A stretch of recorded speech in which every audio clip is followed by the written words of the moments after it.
നമസ്കാരം, മലയാളി വാർത്തയിലേക്ക് സ്വാഗതം. കേരള രാഷ്ട്രീയത്തിൽ ഉമ്മൻചാണ്ടിയുടെ പ്രിയ ശിഷ്യനായിരുന്നു ഷാഫി പറമ്പിൽ. വടകരയിൽ നിർണായകമായ രാഷ്ട്രീയ പോരാട്ടം തുടങ്ങിയപ്പോൾ ഉമ്മൻചാണ്ടിയുടെ കല്ലറയിലെത്തി പ്രാർത്ഥിച്ചാണ് ഷാഫി പ്രചാരണം തുടങ്ങിയത്. വൈകാരികമായി തന്നെയായിരുന്നു ഷാഫി ഉമ്മൻചാണ്ടിയുടെ ഓർമ്മകളെ നെഞ്ചിലേറ്റിയത്. ഒടുവിൽ വടകരയിൽ കരുത്തയായ കെ ശൈലജയെ ആധികാരികമായി തോൽപ്പിച്ച ശേഷം കല്ലറയിൽ ഉറങ്ങുന്ന രാഷ്ട്രീയ ഗുരുവിനെ കാണാൻ വീണ്ടും ഷാഫി എത്തി. ഉമ്മൻചാണ്ടിയുടെ കല്ലറയിൽ പ്രാർത്ഥിച്ച് നന്ദി പറഞ്ഞാണ് ഷാഫി തുടക്കം കുറിച്ചിരിക്കുന്നത്. ചാണ്ടി ഉമ്മനും PC വിഷ്ണുനാഥും ഷാഫിക്കൊപ്പം കല്ലറയിലെത്തിയിരുന്നു. വർഗീയ പ്രചാരണത്തെയും കോൺഗ്രസ് ചെറുത്തോൽപ്പിച്ചു എന്ന് ഷാഫി മാധ്യമങ്ങളോട് പറഞ്ഞു. കെ മുരളീധരൻ പാർട്ടിയുടെ ആവശ്യം ഉന്നയിച്ച് പോരാടാൻ തീരുമാനിച്ച വ്യക്തിയാണെന്നാണ് അദ്ദേഹം പറയുന്നത്.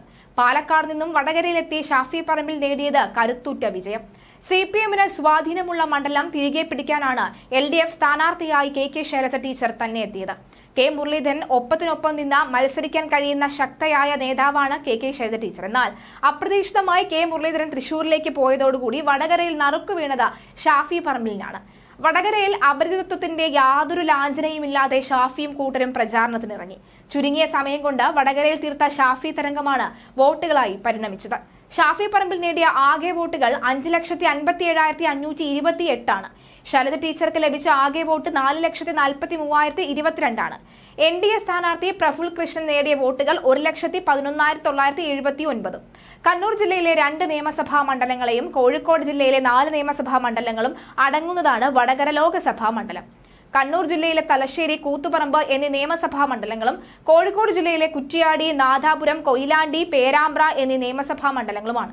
2019 ലോക്സഭാ തെരഞ്ഞെടുപ്പിൽ UDF സ്ഥാനാർത്ഥി കെ മുരളീധരൻ LDF സ്ഥാനാർത്ഥി P ജയരാജനെ പരാജയപ്പെടുത്തി 84,663 വോട്ടിന്റെ ഭൂരിപക്ഷത്തിലാണ് വിജയിച്ചത്. 2014 ഇടത് സ്ഥാനാർത്ഥി അഡ്വക്കേറ്റ് M ഷംസീറിനെ പരാജയപ്പെടുത്തി മുല്ലപ്പള്ളി രാമചന്ദ്രൻ 4,16,479 വോട്ടുകൾ നേടി വിജയിച്ചു. 2009 UDF-ന് വേണ്ടി കോൺഗ്രസ് സ്ഥാനാർത്ഥി മുല്ലപ്പള്ളി രാമചന്ദ്രൻ തന്നെയാണ് വടകരയിൽ മത്സരിച്ച് ജയിച്ചത്. അന്ന് LDF-നായി CPM നേതാവ് P സതീദേവി മത്സരിച്ചുവെങ്കിലും 56,186 വോട്ടുകൾക്ക് പരാജയപ്പെടുകയായിരുന്നു. ഇന്നലെ കോട്ടയത്തെയും ഇടുക്കിയിലെയും വിജയാഘോഷത്തിലും ഉമ്മൻചാണ്ടിയുടെ ഓർമ്മകൾ അലയടിച്ചിരുന്നു. ആരു പറഞ്ഞു മരിച്ചെന്ന് ഉമ്മൻചാണ്ടി മരിച്ചിട്ടില്ല, ജീവിക്കുന്നു ഞങ്ങളിലൂടെ, ഞങ്ങളിൽ ഒഴുകുന്ന ചോരയിലൂടെ. ഉമ്മൻചാണ്ടി ഇവിടെയുണ്ട് എന്ന് ഞങ്ങളോടൊപ്പം എന്ന് വിളിച്ചുകൊണ്ടാണ് കോട്ടയത്ത് UDF പ്രവർത്തകരുടെ വിജയാഘോഷം നടന്നത്.